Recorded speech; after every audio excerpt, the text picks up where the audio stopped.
Hello, denizens of the internet. So I'm actually doing two parts to this Sound of Freedom review. I did the first one, full-on review with Script Doctor earlier, but now I've got the absolute unbelievable pleasure to talk with Paulie here, my Latino friend, Paulie and Paul. I love that combo, right? Hey, From Latino Slant. Who has taken me on a fantastic Latino journey on comedy and cinema in the Latin community, which has been absolutely fantastic.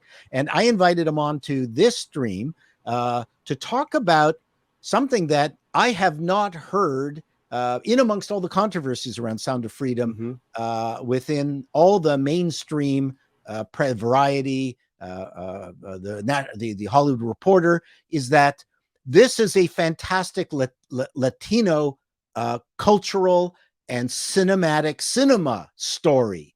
I think this is a phenomenal victory for just the quality, the craft, the people involved, especially the cast. No one is talking about it. They're all, especially the I'm going to call it the left leaning Hollywood side of things. All they're doing is fetching about Jim. I can never remember his last name. Caviezel. Caviezel. I got to just remember Weasel. That's Yeah, a terrible Weasel. thing. Weasel.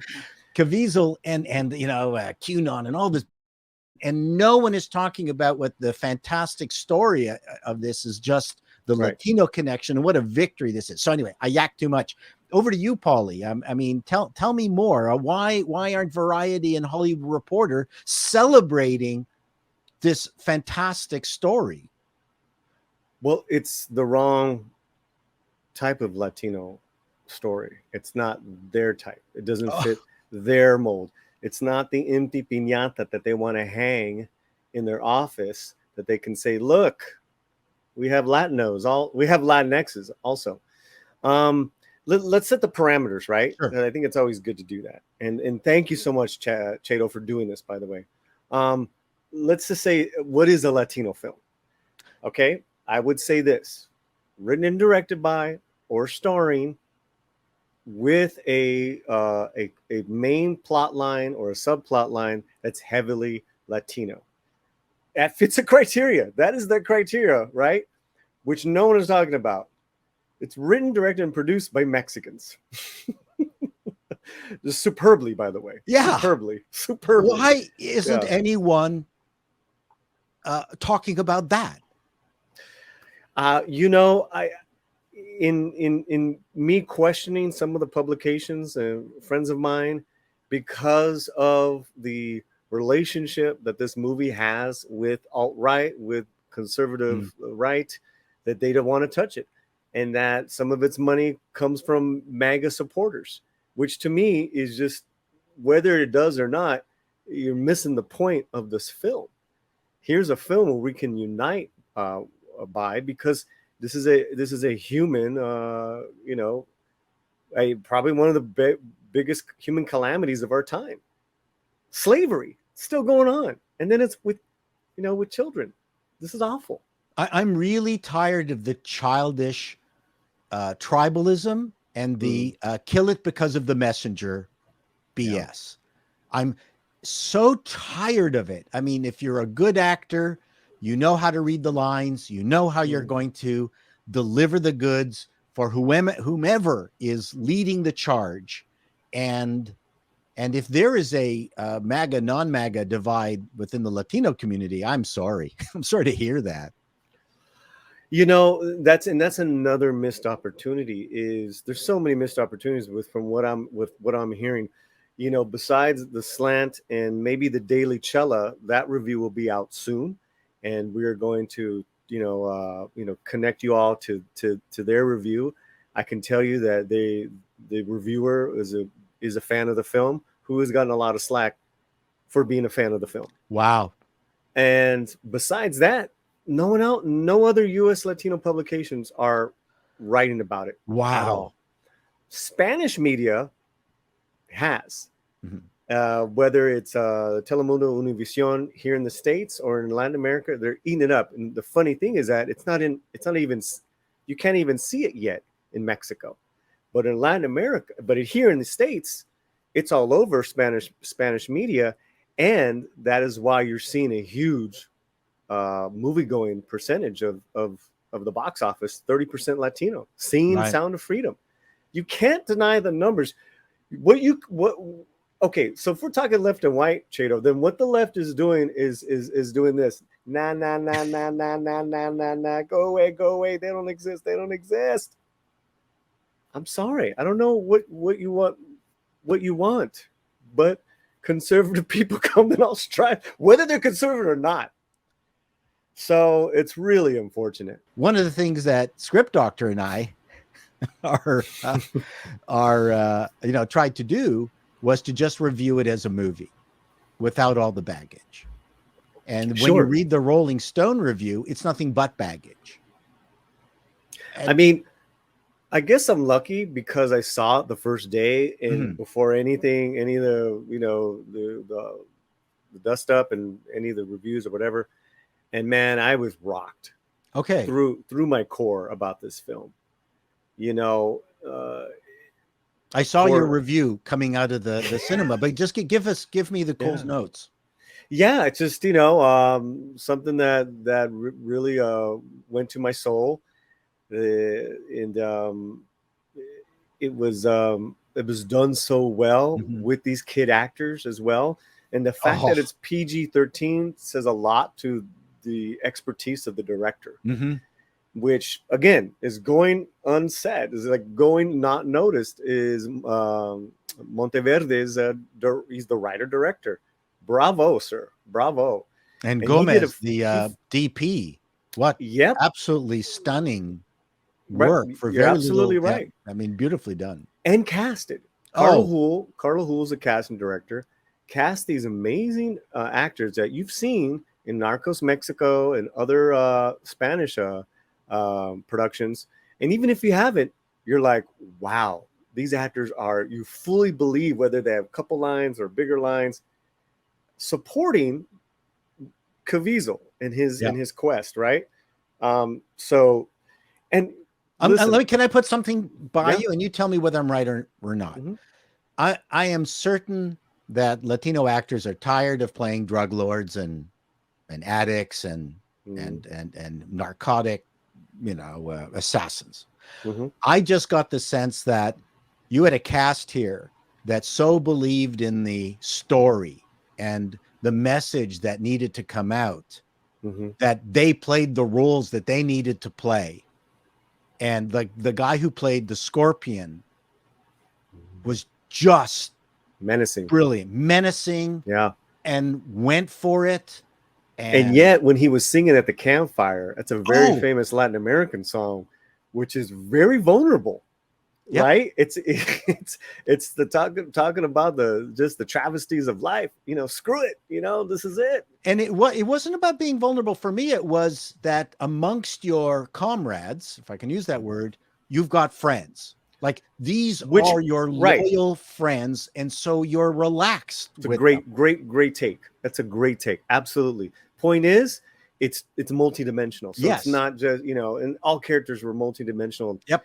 In talking to Manny Perez, who was in the film, he played Fuego, who was the assistant to the black lady who did all the shenanigans. Oh man, she was good. He had to wow. He said, Paul, I'd have to go to the hotel afterwards and just take a shower and get my mind right. Wow. When I finished filming the film, he's like, I had to get away. I shaved my head. I cut my beard off. He had like a beard and a big fro in the film. Yes. With the tattoos. Yeah. He's like, I had to because it was very mentally and emotionally challenging for him. I'm not surprised. And here's the other thing too, which was interesting, is that when we filmed it 5 years ago, no one knew what was going to happen with this film. It sat for years.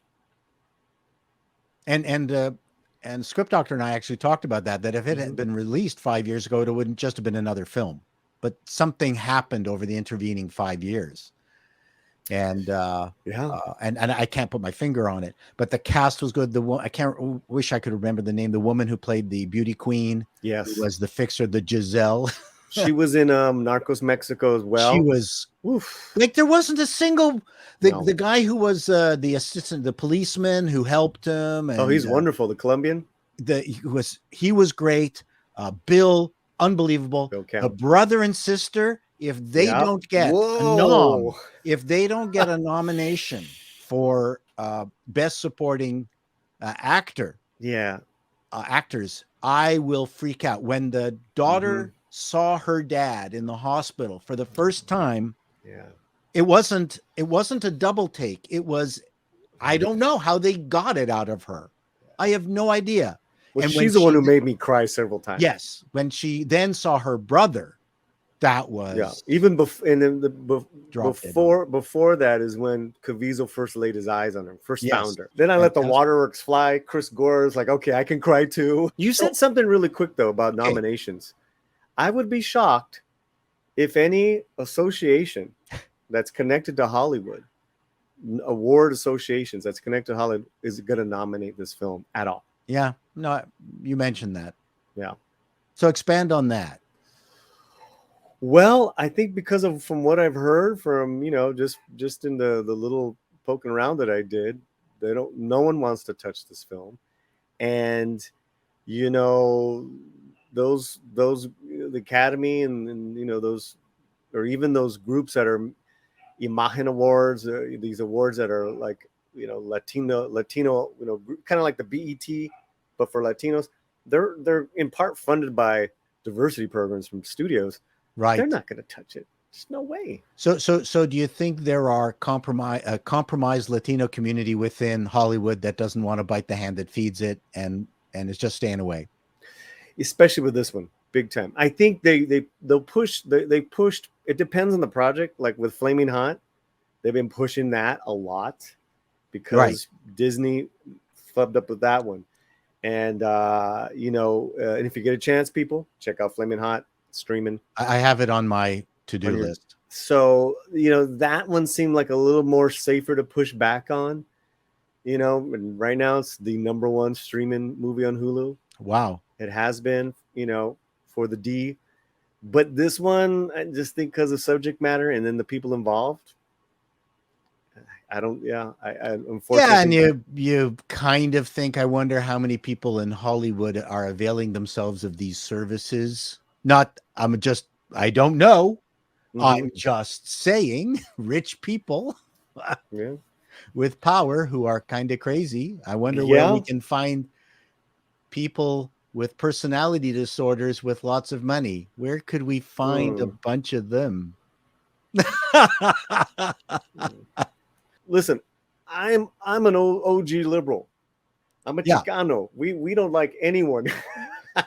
Governments, Democrats, Republicans, we hate them all. The point is that this is not about politics. This film is about it's a very controversial subject matter, but it's just so well done. These are the type of movies, by the way, that Hollywood used to come out with. Yeah, message films that are great drama. Best picture, best director, best cinematographer, best actor, best supporting actress. I mean, it would have easily like 8 to 10 nominations. So I'm going to wrap this up. Thank you very much. I'm so happy that I'm blessed that you've given me this opportunity to provide, I think, a really important side to this discussion that I have not heard from anybody. Yeah, I mean, and one last thing, and thank you, Chato. Most of this film's in Spanish, guys. Yeah.